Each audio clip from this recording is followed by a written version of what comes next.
Bismillahirrahmanirrahim. Untuk pertemuan malam hari ini, kita bakalan membahas mengenai hal-hal yang sudah diresum sama teman-teman. Nah, tapi sebelumnya, mungkin ada sedikit pengantar dulu dari saya mengenai akuntansi dasar ya, yang memang wajib banget diketahui. Nah, untuk materinya, saya buka dulu sebentar.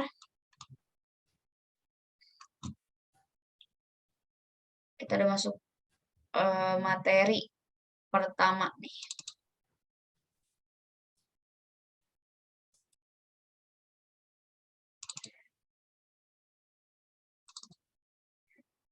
Coba saya mau cek dulu.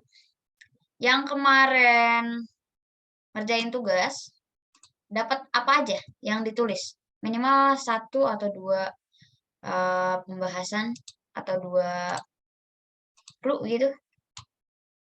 Teman-teman dapat apa aja? Siapa? 1 orang. Coba Atma. Kak Atma, yang kemarin dikerjain tentang apa? Ya, apa namanya yang saya ngerti katanya situnya kan jelasin tentang siklus akuntansi. Itu ya cuma ngerjain siklus akuntansi itu apa gitu, nggak jelasin satu-satu transaksinya gitu. Soalnya agak kurang paham juga, terus saya cari lihat di buku, ternyata ya, transaksi itu salah satu bukti apa sih biar transaksinya itu aman dan tidak saling menipu lah gitu, baik hasilnya transaksinya gitu. Sip, bagus. Nah, sekarang saya mau tanya dulu. Apa sih itu akuntansi? Siapa yang bisa jelasin dengan bahasa sendiri? Saya, Kak. Boleh. Siapa? Christine Sinaga, Kak. Christian Sinaga. Iya. Baik, Kak. Terima kasih. Menurut saya, akuntansi itu secara umum merupakan suatu pembukuan yang di dalamnya itu terdapat proses mencatat, mengklasifikasi, mengelola, dan meringkas data atau laporan keuangan. Pokoknya semua hal yang berkaitan dengan keuangan. Mungkin itu dari saya, Kak. Oke, bagus. 2 jempol. Siapa lagi? 1 orang lagi. Akuntansi itu apa? Menurut pemahaman pribadi aja, nggak perlu textbook. Kak Ismail? Oke, silakan Kak. Suara saya? Terdengar. Oh ya baik, terima kasih. Saya Ismail Tubotai. Oke. Apa itu akuntansi? Setelah dikasih tugas siklus akuntansi, kayak saya kaget juga. Terus yang saya bisa petik itu, akuntansi itu kayak apa ya, di mana ada seseorang atau ada organisasi yang melakukan suatu kegiatan yang bisa membuat perubahan kas atau modal begitu, baik itu dikurang atau ditambah, itu yang disebut dengan akuntansi. Terima kasih. Oke, bagus Kak Ismail. Kak Ismail dari kampus mana? Dari Politeknik Jember. Jember. Oke. Aslinya dari mana, Kak? Dari Papua. Oke, bagus banget. Dari Papua cari ilmu ke Jawa. Wah, anak rantau banget. Terus sekarang gabung di kelas akuntansi yang ketemu sama orang-orang seluruh Nusantara. Ya, mudah-mudahan bisa jadi kawan. Oke, terima kasih. Kita perluas lagi bahasanya. Jadi dalam akuntansi itu, ya, bisa dikatakan suatu kegiatan jasa. Ya. Kenapa dikatakan suatu kegiatan jasa? Karena di dalamnya memang ada suatu kegiatan mengenai pencatatan, kemudian setelah dicatat itu ada pengolahan, baru penyajian. Sekarang saya bakalan share materinya dulu.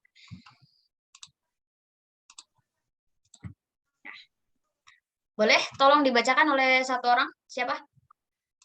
Pengertian akuntansi. Saya, Kak. Boleh? Boleh. Ya. Pengertian akuntansi.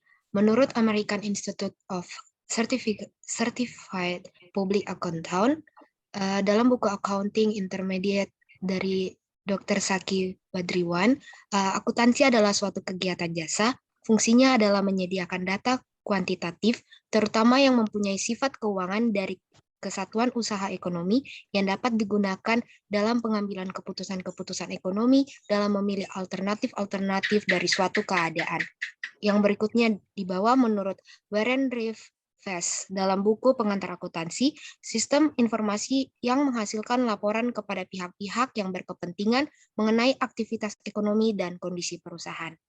Oke, terima kasih. Sekarang kita bahas. Dari segi pengertian, di pengertian itu sebetulnya sudah mewakili kegiatan akuntansi bakalan ngapain aja dan ada apa aja di dalamnya. Yang pertama, pengertian akuntansi menurut IACPA. Nah, oleh siapa? Oleh Dr. Zaki Baridwan. Akuntansi itu adalah suatu kegiatan jasa. Fungsinya untuk menyediakan data kuantitatif, terutama yang mempunyai sifat keuangan dari suatu kesatuan usaha ekonomi, yang dapat digunakan dalam pengambilan keputusan-keputusan ekonomi dalam memilih alternatif-alternatif dari suatu keadaan. Yang kedua, sistem informasi yang menghasilkan laporan kepada pihak-pihak yang berkepentingan mengenai apa? Mengenai aktivitas ekonomi dan kondisi perusahaan. Dari dua pengertian, kemudian tadi dari dua pengertian dari teman-teman lagi, berarti dari 4 pengertian, kita bisa simpulkan bahwa akuntansi itu pertama, harus tahu kata kunci dari akuntansi itu sendiri. Kegiatan jasa ya, kata kuncinya. Karena memang akuntansi itu adalah suatu kegiatan yang sifatnya menggunakan tenaga serta keilmuan kita. Yang kedua, fungsinya adalah menyediakan data kuantitatif. Kuantitatif dari segi apa? Dari segi penyajian. Penyajiannya angka. Karena angka-angka yang menunjukkan suatu aset, kewajiban, ekuitas, dan yang lainnya. Nanti kita akan perkenalkan tentang data apa aja. Kemudian, akuntansi itu terutama mempunyai sifat keuangan. Yang namanya keuangan, otomatis isinya adalah nilai-nilai, nominal-nominal. Kemudian keuangan dari perusahaan atau dari apa? Tentunya dari suatu instansi perusahaan yang memang sifatnya memerlukan laporan keuangan. Jadi kegiatan usaha ya. Berikutnya, dapat digunakan dalam pengambilan keputusan ekonomi. Jadi laporan keuangan itu bisa digunakan untuk pengambilan keputusan. Kenapa? Karena ibaratnya laporan keuangan itu adalah sebuah cermin kalau dalam kendaraan ya. Kita punya kendaraan, terus ada cermin, bukan cermin, spion lah. Ada spion. Ketika kendaraan kita mempunyai kaca spion, kita bisa lihat ke belakang buat memutuskan kita mau nyalip orang lain atau mau stay, tetap jalan di tempat gitu. Nggak jalan di tempat, tapi jalan pelan-pelan. Nah,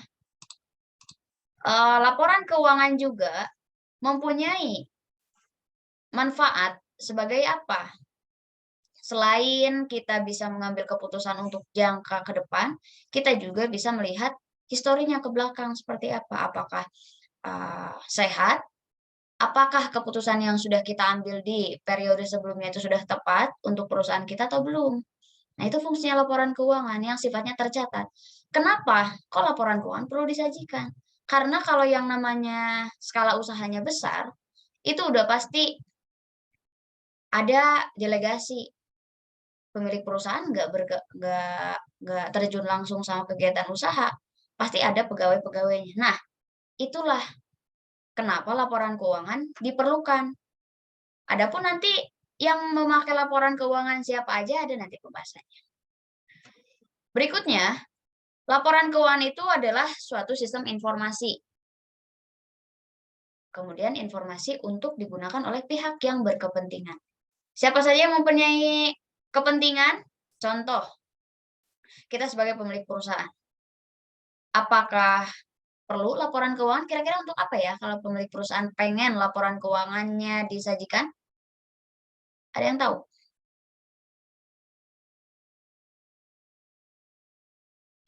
Ada yang tahu tidak? Contoh, Kak Kristina punya usaha toko kue, terus punya pegawai, terus nggak punya laporan keuangan, nggak punya catatan-catatan transaksi. Kira-kira bakalan bisa meriksa nggak? Berapa barang yang keluar, berapa barang yang masuk, berapa penghasilan yang dihasilkan pada saat itu juga, pada hari-hari yang dijalani, apakah bisa diketahui atau tidak? Kalau nggak ada laporan.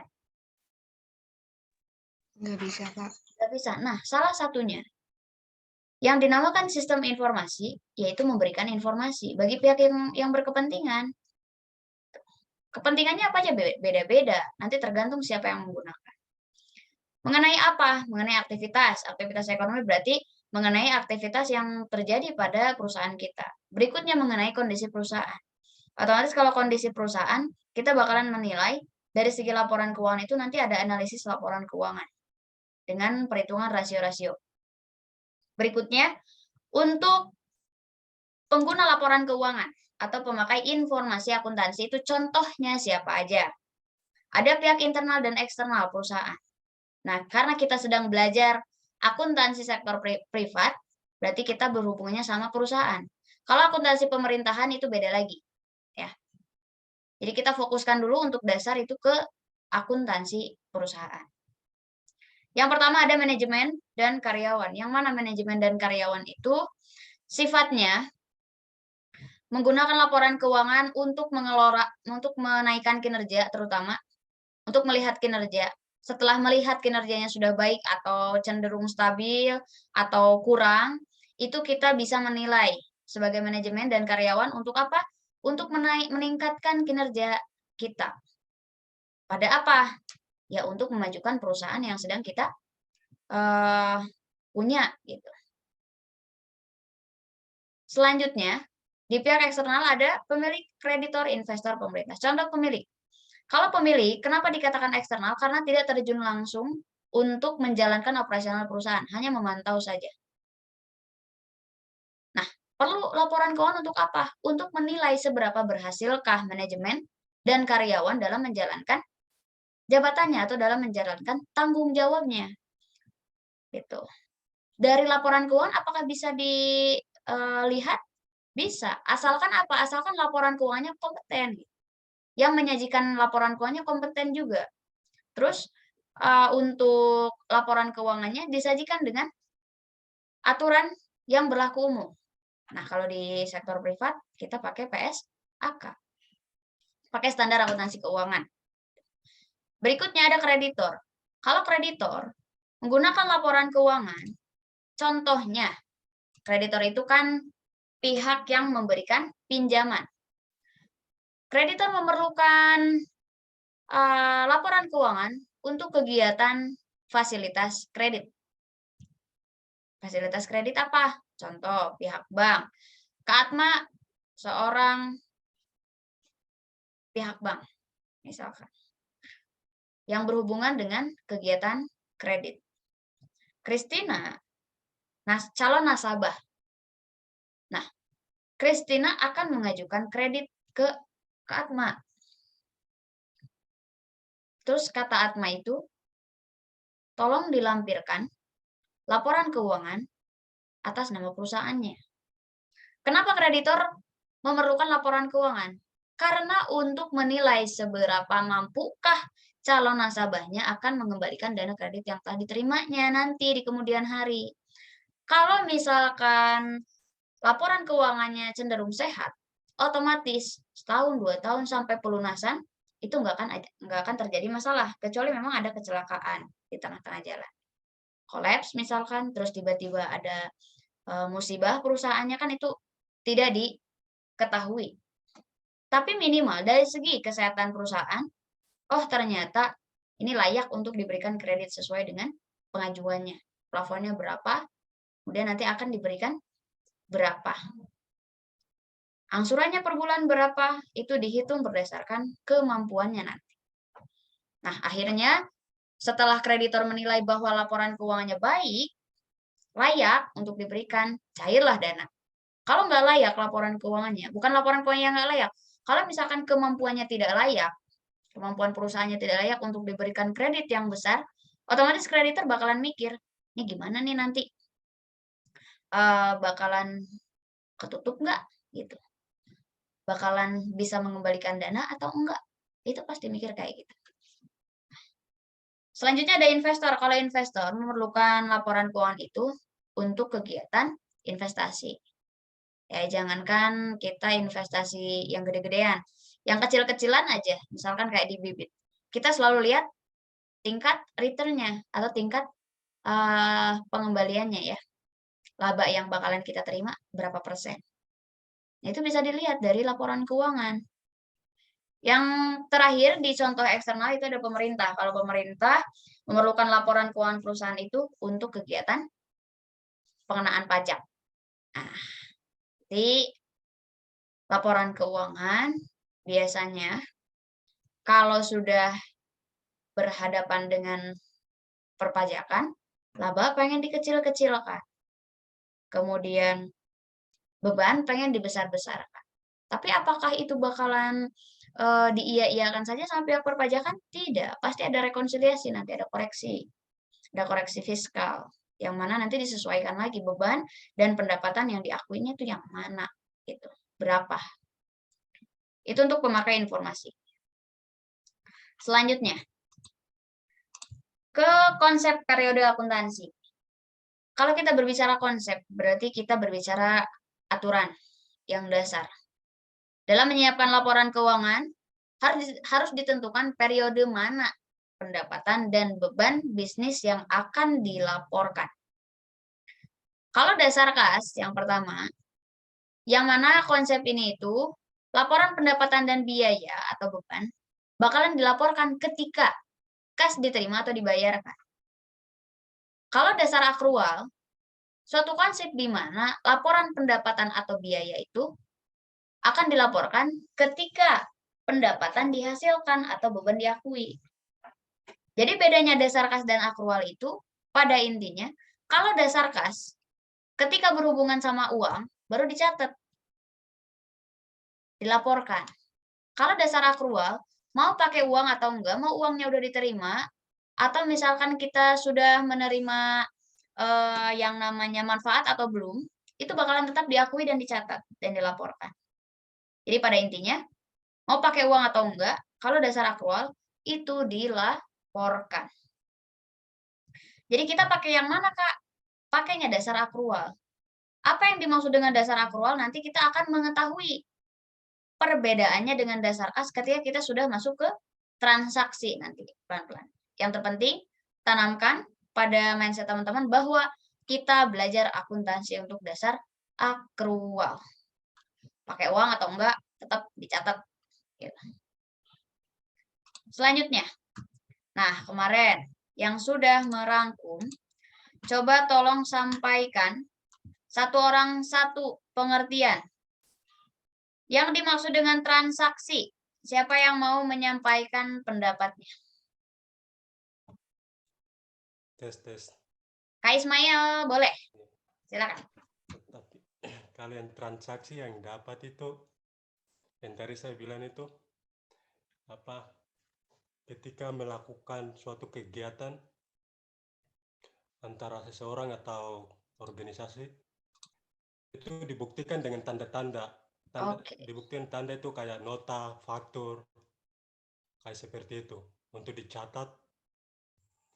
Terus kemudian hari akan, pokoknya di transaksi itu, nanti dicatat semua, nanti akan di buku besar atau dijurnalkan, diposting begitu.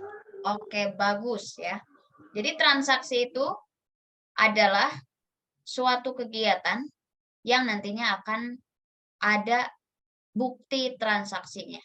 Kegiatannya kegiatan apa? Kegiatan jual, beli, kegiatan terima dan mengeluarkan kas, kemudian kegiatan menerima dan memberikan manfaat kepada orang lain.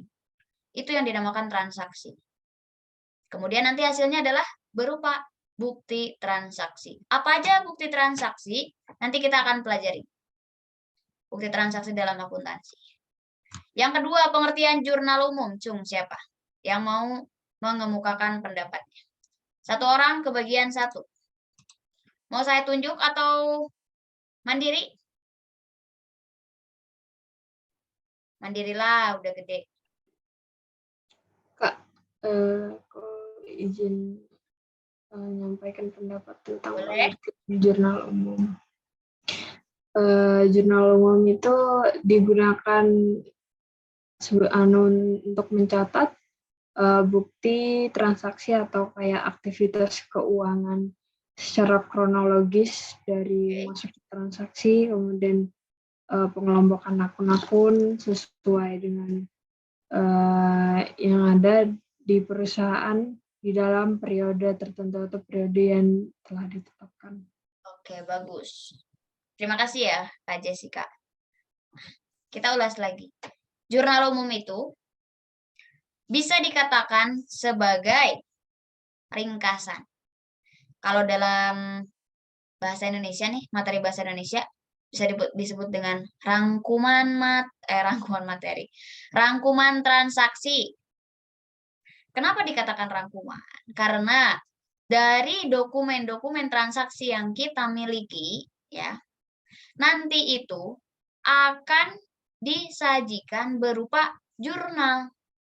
Jadi enggak transaksinya ditempelin gitu di buku jurnal, enggak. Melainkan nama akunlah yang akan kita gunakan.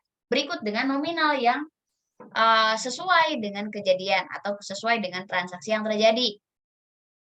Itu jurnal umum. Kalau misalkan nih bayangkan, kalian pemilik perusahaan, terus gak bikin laporan keuangan, cuman disodorkan bukti-bukti transaksinya aja. Ini bukti kas keluar, ini bukti kas masuk, ini bukti penjualan, ini bukti pembelian. Misalkan, apa nggak pusing? Pusing nggak? Kalau disodorin mentahan bukti transaksi. Pusing. Merikanya, betul. Jangankan gitu ya, sekelas perusahaan. Kita aja di organisasi, kalau nggak ada laporan berupa sirkulir atau bukan, catatan kas masuk kas keluar, terus bukti transaksinya nggak dirapihin, itu pasti pusing meriksanya. Apalagi di perusahaan yang transaksinya banyak. Gitu. Nah, jadi jurnal umum itu bisa dikatakan sebagai istilahnya rangkuman transaksi. Karena dirangkum berupa nama akun nanti. Nah, nama akun itu wajib kita kenali. Kenapa? Karena nanti kita akan menggunakannya. Kalau kita akan menggunakan, otomatis minimal kita kenal dengan nama-nama akun yang akan digunakan dalam akuntansi. Nama-nama akun yang umum aja dulu. Karena nama akun itu bisa berubah-ubah nantinya sesuai dengan kebijakan perusahaan. Tapi yang terpenting, kelompok akunnya sesuai dengan aturan utama. Misalkan untuk kas, biasa kita pakai kas aja. Terus nanti di perusahaan yang real ada kas di bank. Itu ada cash in bank, cash on hand.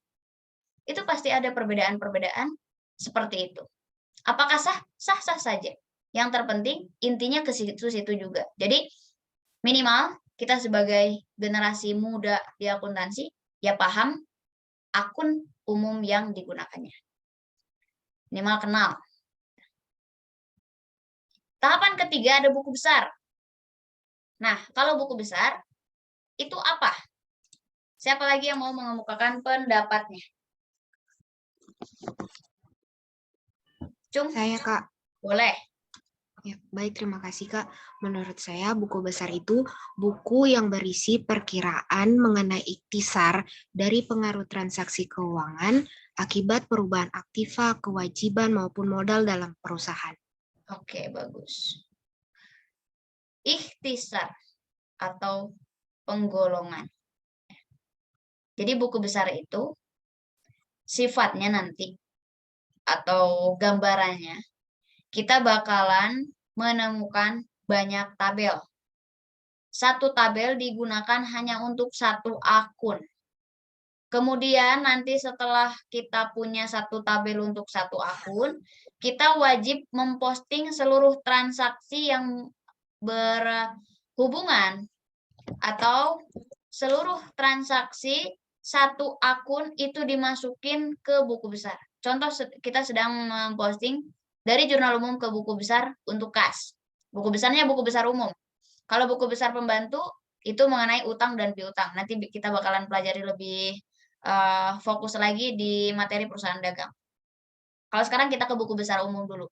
Contoh di buku besar umum, kita punya satu tabel, satu akun. Ya, ada yang udah tahu bentukan buku besar kayak gimana?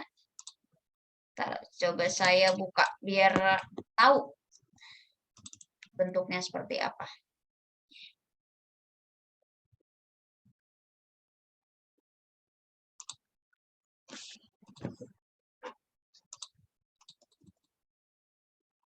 Saya tahu, saya share screen-kan juga untuk bentuk buku besar seperti apa. Kalau jurnal umum kemarin kita udah tahu ya.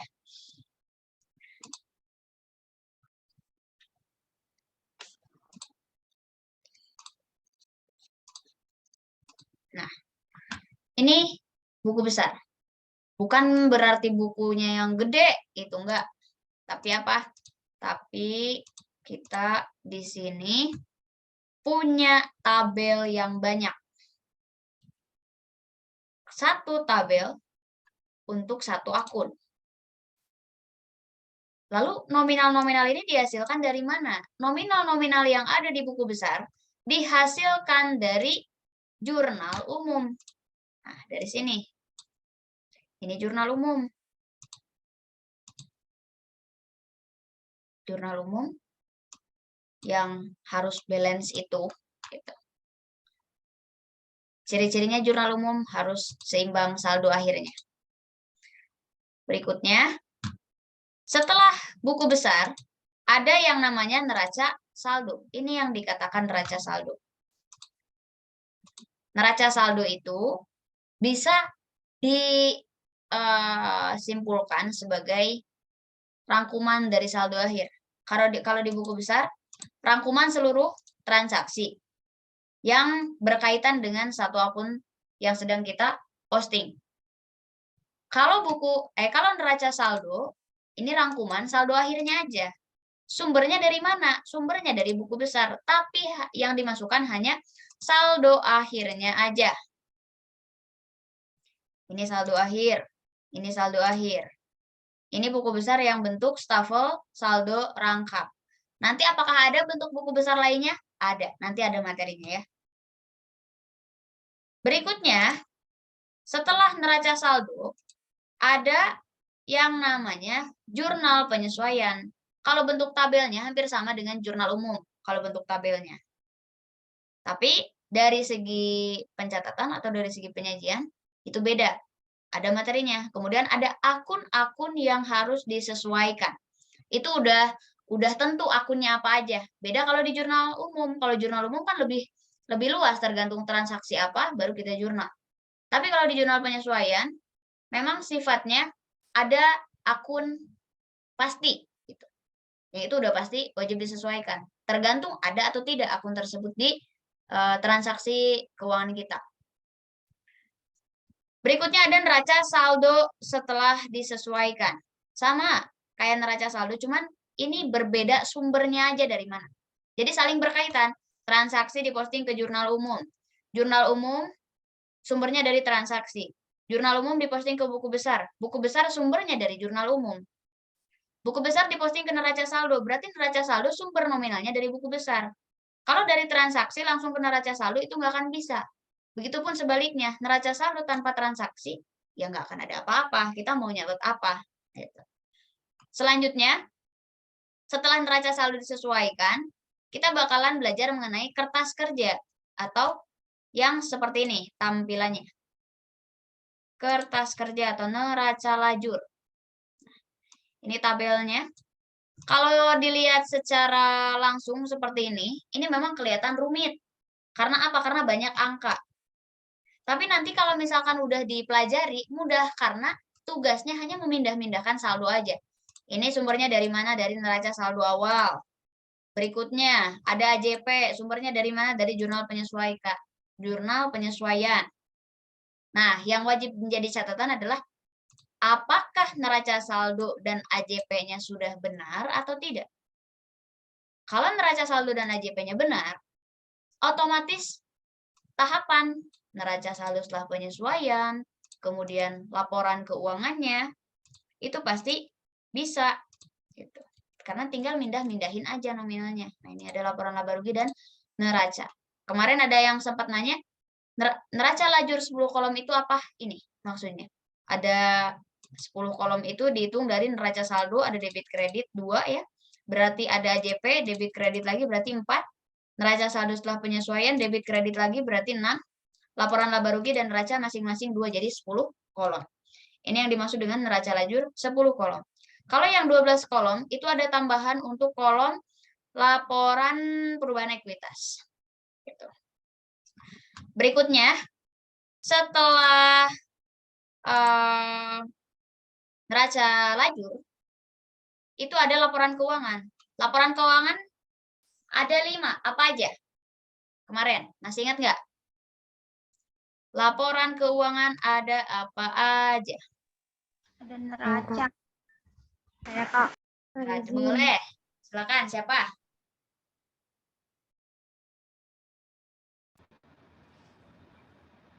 Saya Kak. Boleh, Yolanda, silakan. Yang pertama ada laporan laba rugi, yang kedua ada laporan perubahan ekuitas, yang ketiga ada laporan neraca, yang keempat laporan arus kas, dan yang kelima catatan atas laporan keuangan. Oke, bagus. Yang kita pelajari ada berapa? 3 Kak. 3 Kak. 1, Laporan laba rugi. 2, 3. Laporan perubahan ekuitas. 3. Neraca. Oke, bagus. Laba rugi, laporan perubahan ekuitas, dan neraca. Bentukannya yang sederhana seperti ini. Nah, ini sederhana nih. Kalau mau yang lebih rumit, nanti banyak. Ini yang sederhana. Kita bakalan pelajari. Pada intinya, laporan laba rugi akan memperoleh informasi laba atau rugi pada periode tertentu. Kalau laporan perubahan ekuitas, nanti hasil akhirnya adalah modal akhir. Kalau laporan neraca, kita akan memperoleh informasi mengenai aset, kewajiban, dan ekuitas. Harus seimbang nanti total akhirnya. Berikut ini akan dijadikan sebagai dasar perhitungan rasio keuangan untuk menilai seberapa sehatkah perusahaan kita keuangannya. Itu fungsi laporan keuangan. Berikutnya, ada jurnal penutup. Kalau jurnal penutup, itu fungsinya untuk menutup akun-akun nominal. Akun nominal itu apa aja? Nanti kita akan pelajari. Kemudian neraca saldo setelah penutup, ini neraca saldo atau saldo-saldo akhir setelah akun-akun nominal itu ditutup. Berarti nanti sisanya cuma ada akun real. Akun real itu ada aset, kewajiban, dan ekuitas. Selanjutnya ada jurnal pembalik. Jurnal pembalik itu apa? Cung, yang sudah mengerjakan berarti pasti tahu. Apa itu jurnal pembalik? Jurnal pembalik apa? Cung? Jurnal pembalik itu fungsinya untuk membalikan jurnal penyesuaian supaya membentuk akun neraca. Oke. Jadi kita akan mentransfer ya akun atau kita akan membalikan akun-akun yang harus dibalik. Apa aja? Nanti kita akan pelajari juga. Karena ini masih jauh, ini udah hampir terakhir. Berikutnya terakhir ada neraca saldo setelah pembalik. Yang namanya neraca saldo berarti saldo-saldo akhir yang akan kita bawa lagi ke periode selanjutnya. Itu mengenai siklus akuntansi. Apakah sudah hafal rangkaian dari siklus akuntansi ini? Apakah sudah hafal atau belum? Belum, Kak. Belum, Kak. Masih mencoba untuk menghafal. Oke, nggak apa-apa. Tidak semuanya harus buru-buru. Yang penting kita konsisten belajar tahap per tahap. Nanti setelah kita belajar analisis transaksi dan jurnal umum, pasti kita otomatis tahu tahap berikutnya, oh buku besar. Nggak mungkin ketika kita belajar transaksi berikutnya jurnal umum, terus kita tiba-tiba ingat-ingat langsung belajar laporan keuangan. Nggak mungkin. Jadi, tidak semuanya harus buru-buru. Termasuk cari jodoh. Nggak harus buru-buru. Oke, lanjut. Ini ada pengertiannya. Nanti tinggal dibaca aja ya. Kita udah bahas barusan. Saya bakalan bahas selanjutnya mengenai akun. Yang dimaksud dengan akun, tolong dibacakan oleh, saya pengen dengar suaranya siapa ya. Kak, Pak Hasim deh. Nah, ini Pak Hasim tuh inspirator kita. Walaupun sudah bapak-bapak, tapi semangatnya muda banget. Silakan Pak Hasim. Mohon maaf ya. Akun adalah media akuntansi untuk mencatat transaksi keuangan yang mengakibatkan terjadinya perubahan aktiva, utang, modal, pendapatan, dan beban. Dalam pencatatan itu, akun akan digolongkan berdasarkan transaksi-transaksi yang sejenis. Oke, terima kasih Bapak. Akun itu adalah media. Nah, kalau yang namanya media, otomatis perantara, ya. Bagi apa? Bagi suatu transaksi.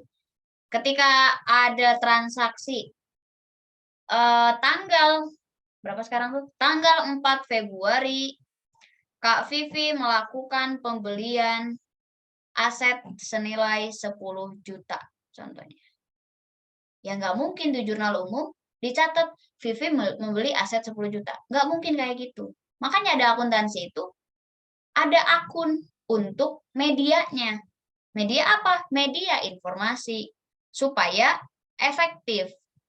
Kalau kita belajar akuntansi udah pasti tahu ketika ada kas debit, kemudian di kreditnya ada pendapatan, oh itu menunjukkan saya dapat uang dari hasil jasa.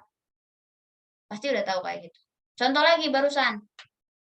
Kak Vivi beli aset 10 juta. Di debitnya bertambah aset, entah itu aset apa. Di kreditnya ada kas. Oh, ternyata ada pengurangan kas. Lalu konversinya berupa aset. Kas dikeluarkan, asetnya bertambah. Ketika sudah belajar akuntansi, kita bakalan otomatis tahu makna dari jurnal-jurnal yang kita buat. Nah, di sini contohnya. Kas modal. Kalau orang-orang yang nggak belajar akuntansi, pasti nggak paham. Ini apaan gitu kan. Kok cuman gini doang? Pasti kayak gitu. Karena memang nggak belajar, karena memang nggak memahami makna dari jurnal ini. Karena kita belajar, minimal bisa tahu yang dimaksud dengan jurnal ini. Contoh, ada kas, ada modal, 16.800.000 dengan nominal yang sama debit kredit. Oh, ini artinya adalah kas bertambah dari hasil setoran modal dari Ibu Citra, dari pemilik, contohnya kayak gitu. Kemudian ada sewa dibayar di muka dengan kas di kredit. Oh, ini ada pembayaran tanggal 4 untuk sewa, tapi bayarnya duluan untuk sekian bulan, contohnya. Lalu ada peralatan kas utang. Oh, ini mah transaksinya. Sebagian dibayar, sebagian ngutang untuk pembelian peralatan. Minimal bisa seperti itu. Jadi ketika ada suatu sajian jurnal, kita tahu maknanya. Nah, sebelum tahu makna, otomatis wajib bisa dulu menyajikan. Kalau belum bisa menyajikan, ya nggak akan tahu. Gitu. Jadi kita belajar pelan-pelan. Selanjutnya, dalam akun itu ada yang namanya akun real, akun nominal, dan akun nominal. Kalau akun real, itu akun yang permanen sifatnya. Jadi, yang dimaksud dengan permanen bukan berarti nggak bisa dihapus.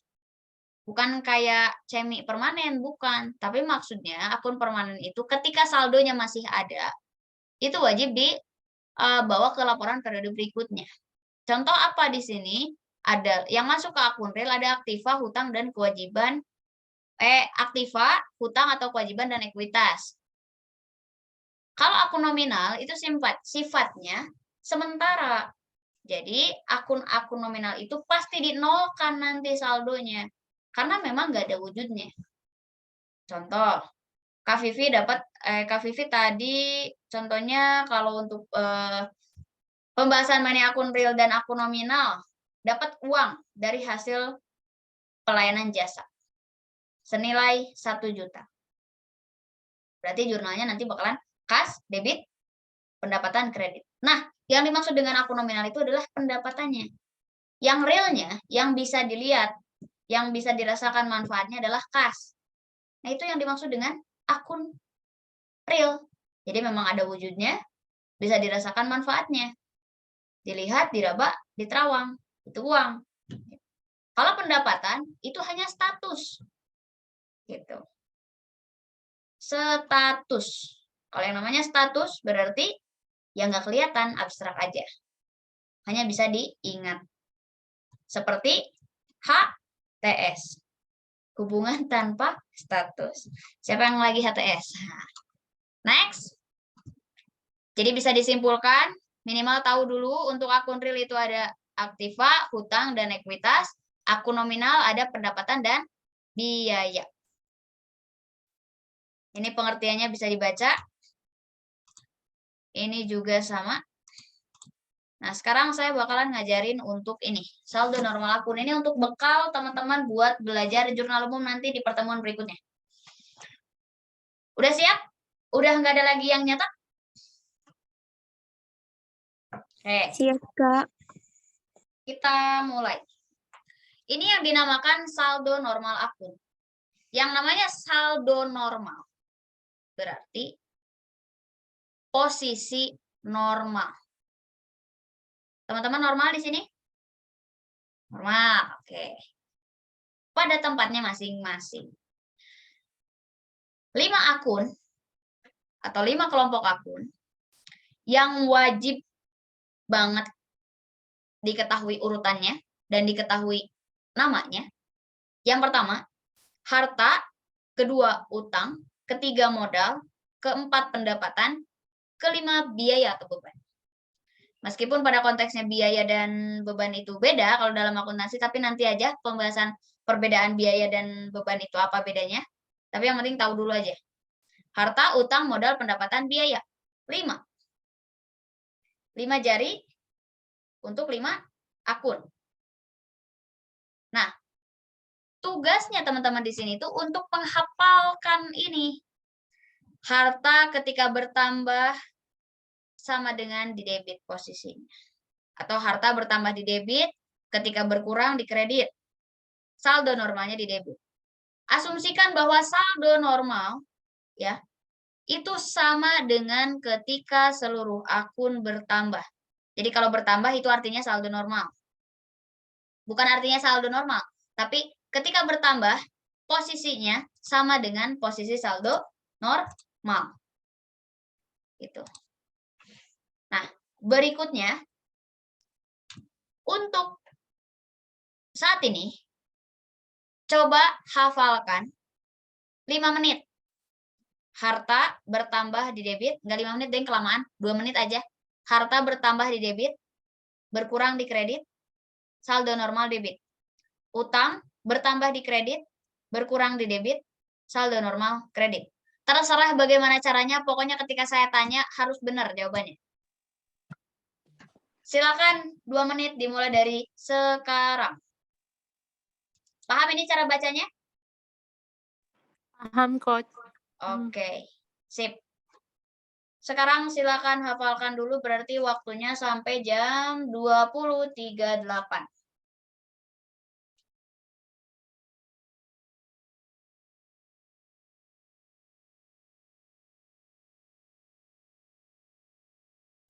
Silakan.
Oke, 4 menit ya. Mari kita cek. Saya stop share dulu. Sudah hafal? Sudah, Kak. Sudah, Sudah. Kak. Lumayan, Kak. Oke, yang belum disyukurin aja. Oke, saya tes dulu ya. Yang normal-normal aja dulu. Untuk harta bertambah sebelah mana? Debit, Kak. Debit. Debit. Bagus. Ada yang jawab kredit? Nggak Nggak ada. Sip. Harta berkurang di mana? Kredit. Debit. Nah, Kredit. yang jawab debit, Cung? Yang jawab debit, Cung? Nggak ada?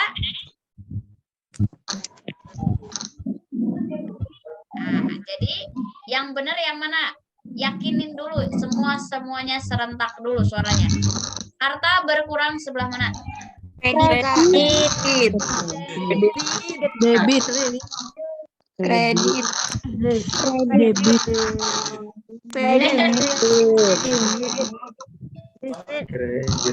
Kredit, Kak. Jadi kredit aja lah ya. Oke.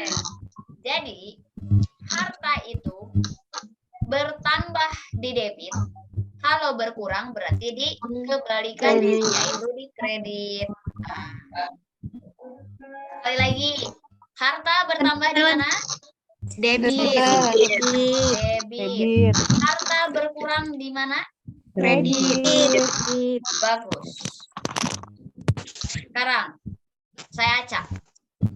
Ekuitas bertambah di mana? Kredit, Kak. Debit. Kredit.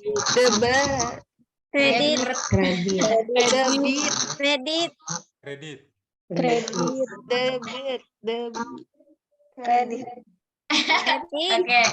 Kredit. Bagus semuanya bersuara. Tapi yang benar adalah ekuitas bertambahnya di kredit. Yeay. Benar. Yang salah nggak apa-apa. Sekarang benerin. Berarti ekuitas bertambah sebelah mana? Debit. Masih ada yang debit.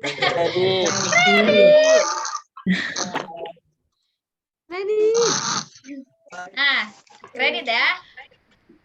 Sekarang pendapatan bertambah di mana? Kredit. Kredit. Pendapatan bertambah di kredit. Sip. Nah, sekarang saya kasih tips buat ngapalin yang cepat. Kalau tadi kan berupa gambaran itu kita bisa nulis terus nyontek kapan aja. Ini kamera saya kayak gini terus. Ada yang tahu nggak sih kenapa? Kalau kamera kayak gitu? Itu gara-gara jaringan. Masa gara-gara jaringan? Saya kan pakai wifi. Biasanya kalau kayak gitu tuh Kak, mungkin karena ada kesalahan di kameranya, soalnya temen kayak gitu. Oh, biasanya kameranya. Iya, kameranya gitu, kayak ada yang salah gitu.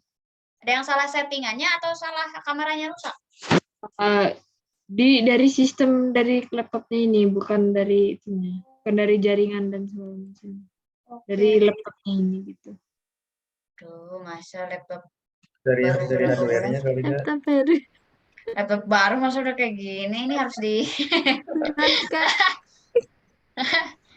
berapa bulan nih laptop teh? Ada 3 bulan kali. Tapi emang kayak gitu. Kayak gini lagi. Ini baru kemarin-kemarin sih. Cuman aneh aja gitu pas Desember, kalau nggak salah Desember akhir lah. Kayak gini biasanya enggak. Biasanya normal-normal aja. Saya juga takut ada rusak di kameranya gitu. Tapi nanti coba saya Kakak itu pernah kayak ketindihan sesuatu, mungkin yang kayak terlalu berat atau mungkin kayak ketumpuk-tumpuk kayak gitu, biasanya bisa sih Kak. Kan soalnya kalau di kamera ini kan agak sensitif gitu. Kayaknya kalau Paling misalnya sedikit, jadinya bisa kayak ada yang pecah serpihannya di dalamnya itu yang tipis-tipis. ketindihan beban hidup kali ini Mas ya, kayaknya sih. Enggak bercanda. Tapi biasanya saya kalau bawa begini dicapit gitu pas nutup kan, terus bawa kalau dikeluarin pas kameranya saya capit di apa di teng-teng gitunya. Kayaknya itu deh kayaknya. Oh iya, kayaknya bisa jadi sih Kak, gara-gara itu kan sama kamera agak sensitif sih Kak. Sensitif kayak perasaan gitu. Oke. Kita lanjut dulu. Nah, normal nih. Karena saya mau ngejelasin pakai tangan, metode tangan, buat ngehafalin saldo normal akun tadi. Jadi kita sepakati dulu nih, buat metodenya. Kita itu bakalan pakai metode tangan. Nah, tangan kita jarinya ada 5. Ada yang 6, 7, 8? Ada nggak? Oke. 5 jari untuk 5 akun. 5 kelompok akun, bukan 5 akun. Jadi, apa sih? Jadi, 5 jari ini akan digunakan untuk 5 kelompok akun. 5 kelompok akun besar atau 5 ketua akun. Karena di balik harta itu masih ada turunan-turunannya, masih ada anak-anaknya, anak buahnya. Sekarang 5 jari 5 kelompok akun. Jempol itu kita gunakan untuk harta. Kita urut ya. Perhatikan. Harta, utang, ekuitas, pendapatan, beban. Kleteknya enak kan? Harta, kewajiban, ekuitas, pendapatan, beban. Paham? Kak, izin bertanya. Boleh. Berarti ekuitas itu nama lain dari itu ya? Nama lain dari modal. Betul. Oh iya. Makasih Kak. Oke. Kak, izin nanya juga Kak. Boleh. Tadi kan katanya Kakak beban sama biaya itu beda, dan tadi di slide kan ditampilkan untuk akun kelimanya tuh biaya, dan untuk pada saat Kakak praktekin 5 jari 5 akun, untuk yang jari terakhir Kakak pakainya beban. Jadi gimana Kak, sama aja? Jadi pakainya beban aja. Tapi kalau pakai biaya juga nggak apa-apa. Cuman saya sampaikan aja nih. Perbedaan biaya sama beban secara garis besar, kalau biaya itu baru berupa pengorbanan aja. Nanti ada transaksi yang hubungannya sama biaya dan beban. Kalau beban itu sudah dirasakan manfaatnya. Biaya itu baru berupa pengorbanan, tapi kita belum menerima manfaat. Contoh kita udah bayar. Contoh, misalkan Kristina bayar kosan setahun. Bayarnya di awal. Nah, itu namanya biaya kosan. Nanti akan ada pengakuan bebannya ketika kosan itu sudah digunakan berapa bulan. Nah, yang digunakannya itu adalah beban. Contoh, sudah digunakan 3 bulan dari setahun pembayaran. Berarti yang beban itu adalah yang 3 bulan. Yang berapa bulan? 9 bulannya itu adalah masih menjadi biaya karena belum kita rasakan manfaatnya. Nah, itu perbedaan biaya dan beban yang sebenarnya. Tapi kadang ada soal yang menggunakan beban itu adalah biaya, ada yang pakai beban. Jadi nggak apa-apa, nggak masalah. Yang penting konteksnya adalah beban. Sekarang 5 akun, 5 jari, harta, utang, kewajiban, harta, utang atau kewajiban, ekuitas, pendapatan, beban. Bisa? Oke.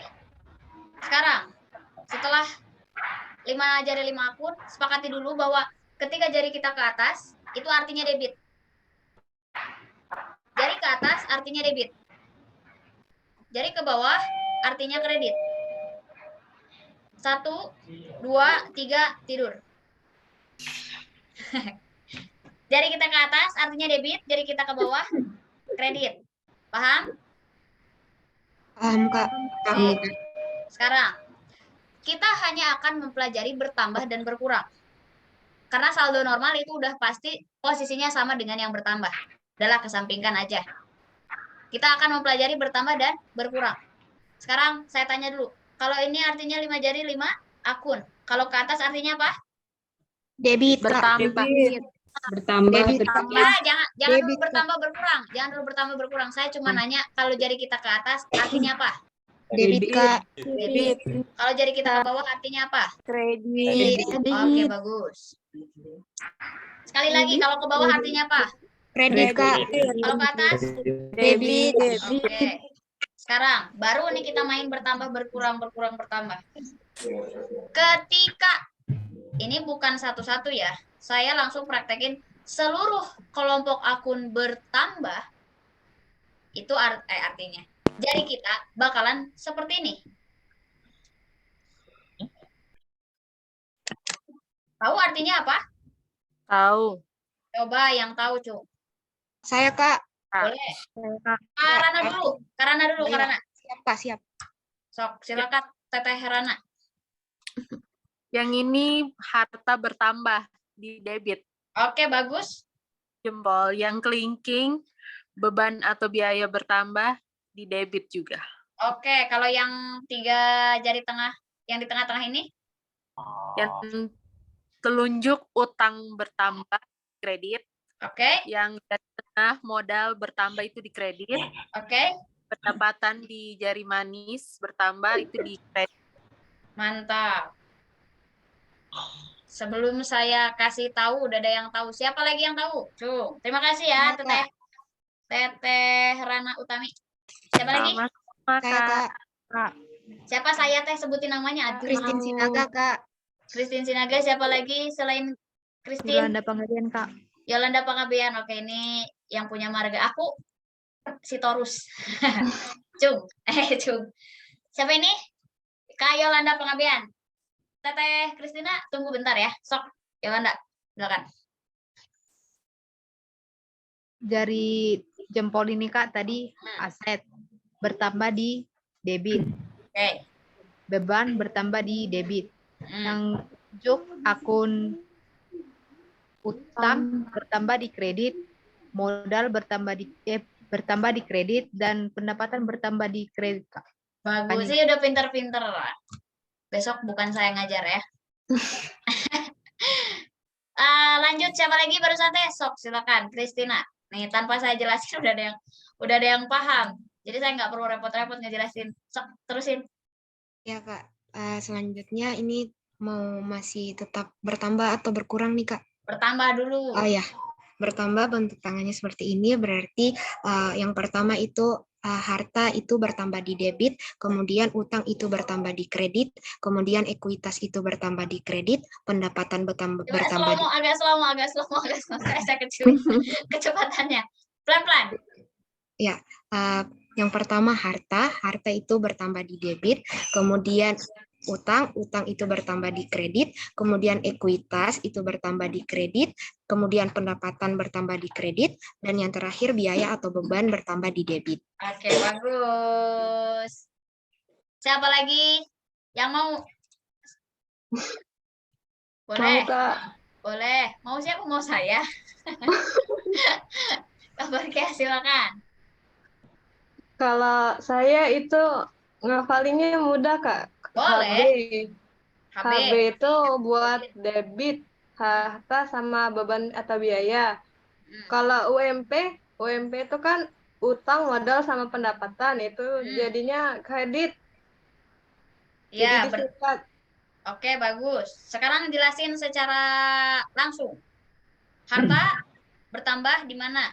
Dan yang lainnya? Harta bertambah di debit, utang berkurang di kredit. Bertambah.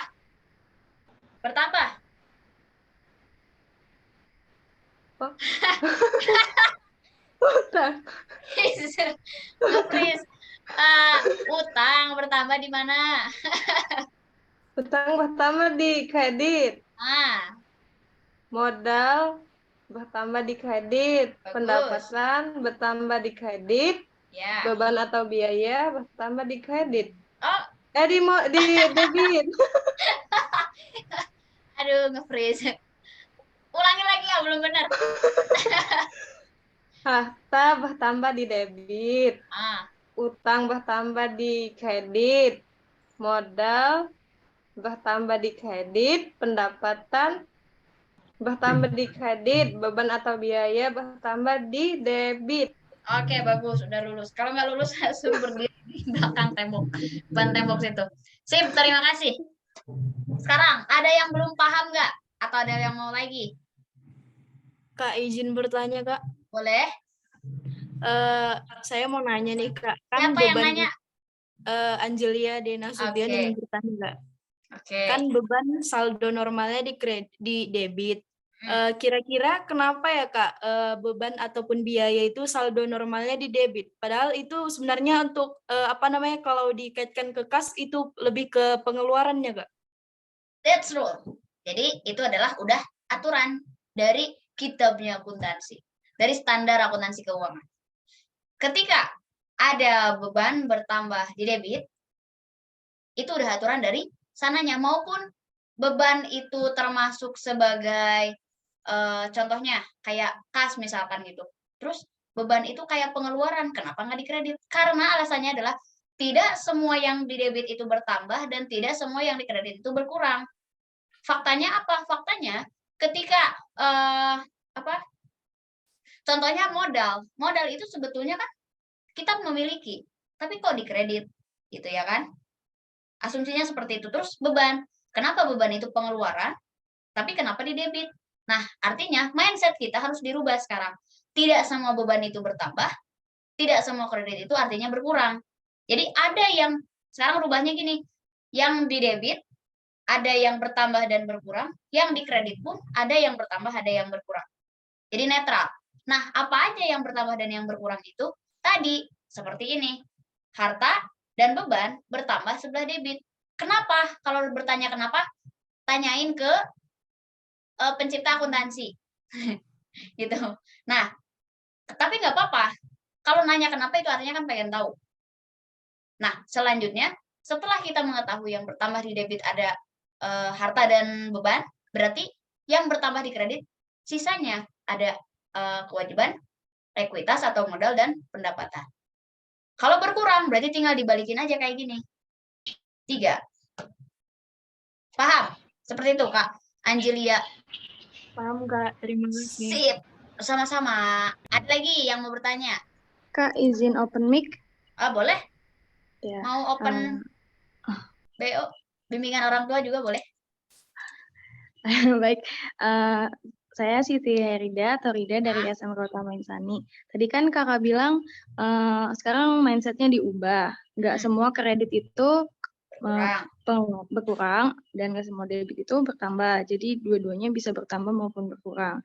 Kalau di beban itu saya telaahnya beban atau biaya itu bertambah di debit karena itu ada yang kita dapat walaupun kita mengeluarkan uang gitu. Ada manfaat gitu kan, Kak? Betul. Nah, kalau modal itu gimana ya? Mau logikakan seperti cara saya melogikakan beban atau biaya itu tadi? Kalau modal, kita melogikakannya adalah dengan cara bahwa ketika ada sesuatu yang bertambah untuk kegiatan pendirian perusahaan, baik itu secara kas atau non-kas atau berupa aset, itu asumsikannya adalah status. Ketika contoh, saya kasih uang nih buat Rida 100 juta buat mendirikan kantor akuntan publik, contohnya kayak gitu. Oh ya udah, itu asumsinya sebagai modal. Seperti itu. Pada intinya modal itu akan ada ketika ada penyetoran dari pemilik untuk kegiatan operasional perusahaan. Yang sumbernya dari pemilik aja. Kalau yang sumbernya dari hasil jasa atau hasil penjualan, berarti itu namanya pendapatan. Seperti itu, Rida. Oh iya, baik. Terima kasih, Kak. Oke, sama-sama. Ada lagi? Kak, kalau beda peralatan sama perlengkapan itu gimana tuh, Kak? Masuk beban atau utang? Bedanya apa? Peralatan sama perlengkapan. Peralatan sama perlengkapan. Peralatan itu aset tetap, kalau perlengkapan itu aset lancar. Yang namanya aset tetap berarti masa umur ekonomisnya lebih dari 1 tahun. Kalau aset lancar, umur ekonomisnya cuma 1 tahun ke bawah. Itu perbedaan aset tetap dan aset lancar. Kemudian itu adalah perbedaan peralatan dan perlengkapan. Memang kebanyakan nanti bakalan ketukar-tukarnya itu di beban dibayar di muka pendapatan diterima di muka dengan pendapatan dan beban. Pendapatan biasanya kebaliknya dengan pendapatan diterima di muka. Untuk beban, kebaliknya dengan beban dibayar di muka. Tapi nanti asumsinya atau mindsetnya bakalan saya pupuk terus gitu. Ya. Sok, sekarang stop dulu untuk bertanya. Kita lanjutkan dulu ke yang tadi, kehafalan. Ketika teman-teman semua sudah paham mengenai metode tangan ini, ketika yang bertambah tidak semuanya di debit dan yang berkurang tidak semuanya di kredit. Ada masing-masing yang bertambah di debit dan di kredit. Berkurang pun sama. Ada yang berkurang di kredit, ada yang berkurang di debit. Paham? Sekarang yang berkurang. Ketika 5 akun berkurang, berarti posisi tangan kita seperti ini. Siapa yang bisa menjabarkan? Saya. Oh ya. Enggak yang udah terus pusing lihatnya, bosen. Yang lain. Kak siapa ya? Nih Kak Atma nih diem-diem hanyut. Sok. AA.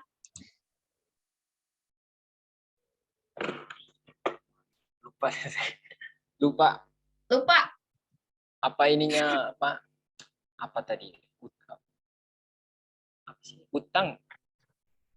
Urutannya. Iya, urutannya. Sekarang harta, utang. Harta dulu deh. Harta berkurang jadi kredit.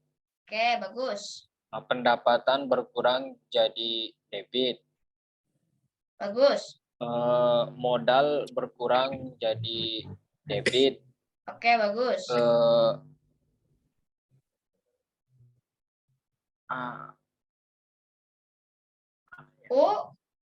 Utang berkurang jadi debit. Bagus. Biaya atau beban berkurang jadi kredit. Bagus. Sip. Meskipun tadi utang kebalik sama pendapatan posisinya, nggak apa-apa. Jadi urutannya sekali lagi, harta, utang, modal, pendapatan, beban. Nggak boleh kebalik. Karena apa? Karena nanti hubungannya dengan nama akun. Yang diawali 1 pasti harta, 2 itu kewajiban, dan seterusnya. Oke? Terima kasih Kak Atma. Tinggal dilancarin lagi hafalannya. Cung lagi yang mau? Boleh. Saya boleh nggak, Kak? Boleh. Sok. Untuk harta, kalau berkurang itu di kredit, utang atau kewajiban itu berkurang di debit, terus modal atau ekuitas itu kalau berkurang di debit, sama pendapatan kalau berkurang itu di debit, dan terakhir biaya atau beban itu kalau berkurang di kredit. Oke, bagus. Jadi kesimpulannya nih, sekarang udah banyak yang tahu, tapi saya mau tahu dulu nih, yang sama sekali masih bingung banget, Cung, siapa? Biar saya kasih pupuk lagi, pupuk kompos. Yang paling saya masih bingung banget nih, itu bilang aja, nggak perlu malu. Karena nanti kita bakalan terus, Atma, oke Kak Atma, siapa lagi, Cung? Yang masih belum paham banget. Oke, kalau sudah paham, coba. Apakah sudah paham semuanya? Sudah. Paham, Kak. Paham, kalau sudah paham nanti tinggal dihafalkan lagi. Begitupun dengan Kak Atma. Sekarang saya kasih ininya. Kesimpulannya dari metode tangan tadi. Kalau bertambah seluruh akun berarti jari kita seperti ini, kalau berkurang jari kita seperti ini. Cukup hafalkan 1 aja. Yang bertambah. Yang bertambah berarti harta bertambah di debit, kewajiban bertambah di kredit, ekuitas bertambah di kredit, pendapatan bertambah di kredit, beban bertambah di debit. Jadi ketika sudah hafal yang bertambah, otomatis nanti hafal yang berkurang. Kemudian bakalan otomatis juga hafal yang saldo normal. Karena saldo normal itu sama dengan posisi bertambah. Bisa. Cukup hafalkan 1 aja yang posisi bertambah. Bisa semuanya? Bisa, Kak. Oke, kalau bisa berarti alhamdulillah materi kita malam hari ini sudah selesai. Selanjutnya kita akan ketemu di pertemuan Zoom besok. Senin berarti. Senin kita akan ketemu untuk materi jurnal. Ada yang mau tanya? Aku mau tanya, Kak. Boleh? Contoh transaksi apabila modal berkurang itu kayak mana, Kak? Apabila modal berkurang, berarti itu ada transaksi pengambilan uang dari perusahaan, contohnya untuk kepentingan pemilik. Kalau saya pemilik, terus saya nanamin modal, terus pas periode berjalan, saya ngambil uang dari perusahaan 10 juta untuk kepentingan saya. Ditanya, ibu untuk apa? Ya gimana saya, gitu. Gak usah nanya-nanya. Nah, pada intinya, untuk kepentingan pemilik, itu adalah transaksi pengurangan modal. Berikutnya, ketika ada pembagian dividen. Pembagian dividen itu otomatis mengurangi modal. Itu akan disajikan di laporan keuangan, laporan perubahan ekuitas. Seperti itu, Pak Arum. Baik, makasih, Kak. Oke, yang enggak makasih kumaha tuh, pasti harus makasih. Nah, udah ya. Siapa lagi yang mau tanya? Silakan, Kak. Saya mau bertanya, Kak. Boleh. Boleh, siapa dulu? Kak Ismail dulu. Kak Ismail dulu. Oh, ya. Izin Kak, bisa saya bertanya di luar dari materi ini atau tidak? Di luar. Silakan keluar dulu. Ini saya mau bertanya apa yang transaksi non akuntansi itu gimana ya? Maksudnya gimana? Transaksi non akuntansi. Iya. Contoh transaksinya ada nggak? Saya hanya belajar di internet tapi materinya kurang, jadi kayak saya masih bingung. Bingung. Nanti kita diskusi via personal aja. Dilampirkan apa yang mau ditanyakannya, oke? Kalau di luar materi. Siap. Siapa lagi yang mau bertanya? Rida, silakan. Bertanya, Kak. Boleh, boleh. Siapa dulu nih, Kak? Rida. Ya, makasih, Kak. Tadi apa ya, Kak, belum kecatat sama saya yang transaksi pengurangan modal itu yang pertama kan apabila pemodal menarik uangnya suatu waktu. Terus yang kedua pembagian dividen. Pembagian dividen. Ya. Nanti untuk selanjutnya nanya tentang ini boleh private chat kan, Kak? Boleh. Ya, makasih, Kak. Saya izin live dulu, boleh. Silakan yang mau live Ibu Risa. Mau ngejemput ngaji dulu katanya. Karena musim culik ya kalau anak kecil. Takut ada yang nyulik. Silakan Ibu Risa, boleh. Ya, Hairani, kamu tanya, jadi kalau kayak di warung kedai gitu pakai siklus akuntansi bisa juga ya? Bisa. Siklus akuntansi bisa digunakan di apa aja, kecuali di warung. Di warung kalau persediaannya nggak dicatat, nggak akan bisa. Jadi pada intinya dimanapun bisa digunakan asalkan syaratnya transaksinya dicatat. Gitu. Ada lagi? Kak, mau saran aja boleh? Apa? Saran, Kak. Boleh, silakan. Jadi Kak, mau saran aja kalau bisa nanti kalau kan kita juga pelajari kata-kata yang istilahnya juga ada yang lain kayak misalnya Kakak bilang harta juga biasa disebut sebagai aset atau juga aktiva. Nah, kalau bisa di setiap kita belajar itu Kakak juga jelasin kalau ini disebutnya ini juga disebut yang ini biar kita tuh paham. Kadang ada tuh kita nggak ngerti kayak misalnya ekuitas kayak tadi ada kan teman yang tanya ekuitas itu sama dengan modal ya maksud saya. Oke, bagus sarannya. Tapi bukan sekarang karena untuk pembelajaran nama akun itu akan ada materi khusus. Di mana? Di jurnal umum. Di jurnal umum kita bakalan belajar mengenai analisis transaksi, langsung pemahaman tentang nama-nama akun, berikutnya dengan penerapan tadi saldo normal akun. Jadi saya titip sebelum belajar jurnal umum ya, nanti akan hari Minggu saya akan tugaskan untuk apa? Untuk menghafal saldo normal akun, wajib hafal banget. Yang kedua, nanti wajib membaca nama-nama akun. Saya akan kirimkan nama-nama akunnya. Untuk istilah-istilah akuntansi pasti dibahas ketika kita ketemu dengan materinya. Seperti itu, Christine. Bagus ya. Sebelum belajar, sebelum Zoom, nanti saya akan arahkan untuk hal-hal apa aja yang wajib dilakukan di rumah, teman-teman. Gitu. Siap ya? Sip. Ada lagi? Kak, izin bertanya, Kak. Boleh. Misalnya kayak ada gitu, apa namanya, transaksi jual beli. Kan ada tuh Kak akun penjualan sama akun pembelian. Akun penjualan sama akun pembelian itu saldo normalnya di mana ya Kak? Akun pembelian itu masuknya ke beban. Kalau akun penjualan itu masuknya ke pendapatan. Jadi ngikutin saldo normal untuk pembelian beban dan pendapatan. Penjualan berarti saldo normalnya kredit. Untuk pembelian saldo normalnya debit. Ada lagi? Sudah dicatat siapa barusan yang nanya tuh? Angelia Dinasution. Oke. Sudah dicatat? Sudah Kak. Sip. Ada lagi yang mau tanya? Aku boleh nanya nggak, Kak? Boleh. Bentar, Katma, KPP dulu. Sebelumnya pas di SMK saya kan belajar akuntansi, akun-akunnya dulu ya. Nah, dari SMK tuh belajar bahasa Inggrisnya kayak fixed asset, stock, dan lain sebagainya. Karena nanti ujung-ujungnya ujiannya di Mayob. Mayob kan mayoritas akun-akunnya bahasa Inggris ya, Kak ya? Iya. Bukan mayoritas, emang pakai bahasa Inggris. Ya. Terus kalau untuk sekarang nih Kak, lebih baik Indonesia dulu atau bahasa Inggris dulu nih Kak? Dua-duanya. Dua-duanya dipakai.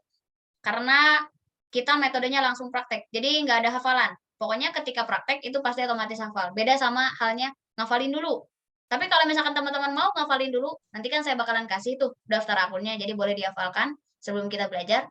Boleh juga, nanti tunggu Kariska aja buat ngejelasin biar lebih paham. Boleh. Jadi untuk metode belajar nyamannya kalian gimana aja. Yang penting pas saya arahin, sesuai dengan arahan saya dilakukan. Seperti itu. Oke, baik. Terima kasih. Sip. Jadi kesimpulannya untuk nama akun pasti pakai dua-duanya. Katma dulu. Silakan Katma. Ya, izin bertanya. Untuk masalah akun itu berarti nggak boleh acak-acakan ya, kalau bisa ngurut gitu.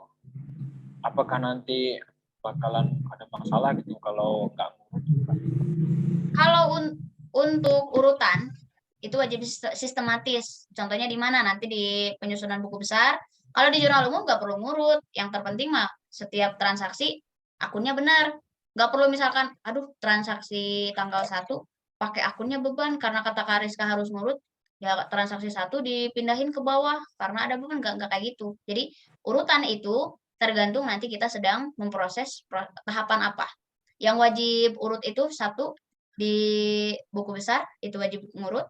Yang kedua di neraca saldo. Yang ketiga AJP enggak. Yang ketiga di neraca lajur tuh nanti ada urutan akun. Yang keempat di neraca. Gitu. Di laporan laba rugi juga sama. Laporan laba rugi ada 4 dan 5. Akun 4 dan 5. Pendapatan dan beban. Seperti itu Katma. Jadi tergantung nanti kita sedang memproses tahapan apa. Cuman wajib ngurut itu kita membuat daftar akunnya. Ketika kita membuat daftar akun yang akan digunakan wajib ngurut. Nggak boleh kas disimpan di urutan beban. Itu nggak boleh. Siap, nanti dikirim. Siapa lagi yang mau nanya? Untuk belajar Mayob itu ada belajar program mana ya? Kakak ada ngadain nggak? Untuk Mayob saya nggak ada kelasnya. Tapi adanya juga private. Kalau untuk Mayob. Seperti itu, Hairani, Jessica, Raisen, silakan. Oh iya Kak, untuk materi PowerPoint ini bakalan di-share kan ya di... Bakalan di-share ke seluruh dunia. Lagi. Ditunggu-tunggu. Terima kasih. Barki, silakan mau nanya. Kak, tadi kan agak telat tadi masuknya. Kenapa telat? Mau nanya tentang akun real sama nominal. Itu kan nominal itu kan mesti 0 tuh Kak. Itu maksudnya 0 itu gimana? Nanti pada saat proses jurnal penutup, nanti nominal itu bakal 0. Oh, mesti balance ya Kak ya? Iya, nggak mesti balance. Pokoknya hasil akhirnya harus 0 aja. Kalau balance itu kan sama antara debit dengan kredit. Kalau harus 0, ya harus 0 saldo akhirnya. Gitu. Di jurnal Kak, penutup berarti nanti. kalau akun nominal itu semua akun-akun yang ada di laporan laba rugi ya Kak? Bukan. 1 pendapatan, 2 beban, 3 laba, 4 prive yang akan ditutup itu. Oh iya. Untuk yang belum tahu, nanti kita bakal belajar pokoknya. Tapi pelan-pelan. Soalnya apa? Soalnya kita nggak semuanya paham banget. Nanti yang nggak paham, ini ngomongin apa? Pasti kan bingung gitu. Kasihan yang nol banget. Ini ngomongin apa sih? Nggak paham gitu kan. Jadi pelan-pelan aja pokoknya mah. Urutan pembelajaran dari saya itu berdasarkan pengalaman mengajar, berdasarkan kesulitan-kesulitan teman-teman. Oh, berarti ketika ada kesulitan A, yang harus diajarkan ini dulu. Ketika ada kesulitan B, yang harus diajarkan ini dulu. Untuk apa? Untuk nanti hasil yang lebih maksimal. Kalau saya langsung kasih hafalan nama-nama akun, kalau saya langsung kasih materi tentang apa? Tentang pembelajaran kita, suruh baca, nanti ujung-ujungnya malas gitu. Soalnya apa? Ini ngapain? Kalau buat baca doang mah ya udah tinggal beli buku aja gitu kan, kata kasarnya. Jadi makanya untuk pembelajaran kita itu saya tuntun pelan-pelan gitu. Kayak lagu Ayah Susanti gitu, dituntun. Oke, ada lagi? Nanti di YouTube-nya diupload pembelajaran hari ini. Ya, siap. Pokoknya untuk upload langsung di-upload malam hari ini juga, insya Allah. Oke, ada lagi? Tidak ada? Alhamdulillah. Untuk pertemuan malam hari ini kita cukupkan sekian. Masih ada yang mau nanya? Ada kan satu lagi, boleh nggak? Boleh, sok. Apa? Ya, itu kan tadi case basis sama akrobasis ya. Aku di kuliahan kan belajar untuk konsep dalam pembuatan jurnal penyesuaian ya kayak. Nah, itu case basis sama akrobasis bisa dihubungkan sama konsep-konsep jurnal yang lainnya nggak sih, Kak? Case basis dan accrual basis otomatis ya bisa dihubungkan atau karena kalau di akuntansi sektor privat kita cuma pakai accrual aja. Kalau yang pakai sistem dua-duanya itu di akuntansi pemerintahan, dua-duanya dipakai. Jadi kalau kita berbicara apakah bisa dihubungkan, tentunya bisa. Gitu. Makasih, Kak. Oke. Oke, itu terakhir ya. Kita udah malam, udah jam 9:30. Terima kasih. Kita batasi dulu untuk pertemuan malam hari ini. Terima kasih banyak untuk semangatnya. Terima kasih banyak untuk kehadirannya.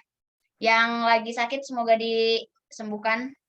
Yang lagi sibuk nanti tinggal cek aja recordnya. Yang udah live duluan nggak apa-apa karena ada kesibukan dan lain hal. Jadi saya ucapkan selamat istirahat. Sampai jumpa lagi di hari Senin insya Allah. Dan untuk besok nanti akan ada arahan lagi dari saya. Oke. Wassalamualaikum warahmatullahi wabarakatuh. Selamat malam dan selamat istirahat. Dadah. Selamat malam, Kak. Terima kasih. Assalamualaikum warahmatullahi wabarakatuh. Waalaikumsalam. Wabarakatuh.